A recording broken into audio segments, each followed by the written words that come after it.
अच्छा, हम लोग उसी समाज से आते हैं ना, जहाँ जब किसी लड़की का रेप बलात्कार हो जाता है तो हम दोषी को कहते हैं मार दो, इसे फांसी दे दो।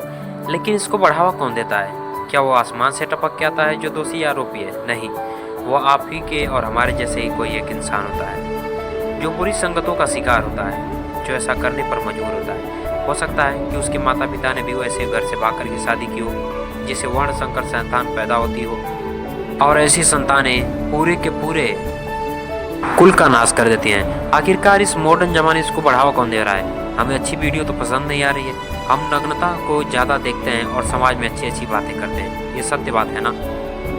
सत्य बात तो ये है कि हम धार्मिक चीज़ें न देख करके उसे पाखंड बोल करके हम आगे बढ़ जाते हैं। और आजकल जो ये छोटे छोटे कपड़े पहनने का ट्रेंड चला है, लोग कहते हैं अपना नज़रिया बदलो। ऐसे नज़रिया बदलते बदलते मुझे लगता है कि पूरी दुनिया नंगी घूमने लगेगी।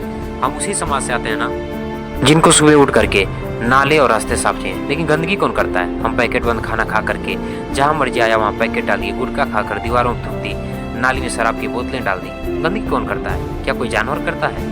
हम उसी समाज से आते हैं ना, जो सब्जी महंगी होने पर किसी मूर्ख नेता के कहने पर हम ये कहते हैं देखो सरकार ने कितनी महंगाई बढ़ा दी, लेकिन उसके पीछे का सत्य क्यों नहीं देख पाते हैं? जब सब्जी सस्ती होती है तो ये लोग कहते हैं कि देखो सब्जी सस्ती हो गई, किसानों को एमआरपी नहीं मिल पा रही है, किसान आत्महत्या कर रहा है। आखिर सब्जी महंगी होती है तो फायदा किसको होता है? किसान को। सच बोलिए कि आज के दौर में कितने लोग खेती कर रहे हैं? जनसंख्या इतनी ज़्यादा बढ़ गई है कि हमारे देश में 7 करोड़ से ज़्यादा कहीं घुसपैठिए रहते हैं। हम उसी समाज से आते हैं ना, जहाँ सरकारी नौकरियों को तो मांग करते हैं, लेकिन जनसंख्या नियंत्रण कानून और घुसपैठियों को निकालने के साथ साथ देश की सुरक्षा के लिए मांग नहीं करते हैं। हम अपने निजी स्वार्थों के लिए जीते हैं और यही कारण है कि भारत बार बार गुलाम रहता है। हम उसी समाज से आते हैं ना, जहाँ पेट्रोल और एलपीजी जैसे ईंधन को हम सस्ता चाहते हैं, लेकिन आता कैसे ये नहीं हम जान पाते हैं। यही हमारे समाज में अशिक्षा को दर्शाता है।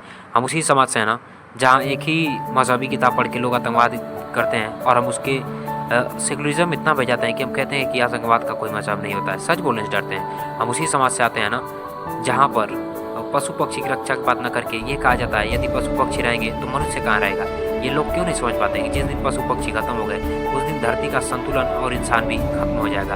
हम उसी समाज से आते हैं ना, जहाँ पर अपनी गलती को हम छिपाते हैं, बार बार गुस्सा करते हैं और लोग कहते हैं कि दुनिया में चैन से रहने क्यों नहीं देती है। यानी कि सारी गलती तो मनुष्य करता है, आप भी उसमें से एक हैं, हम भी उसमें से एक हैं, तो फिर दोष किसी दूसरे पर क्यों डालना।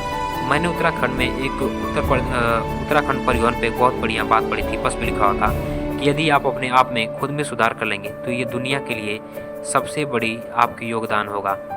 सोचिए इतनी महत्वपूर्ण बात, यानी कि आप अपने आप में सुधार कर लेंगे तो मुझे लगता है कि पूरी दुनिया सुधर जाएगी, पूरी दुनिया क्राइम से बाहर हो जाएगी।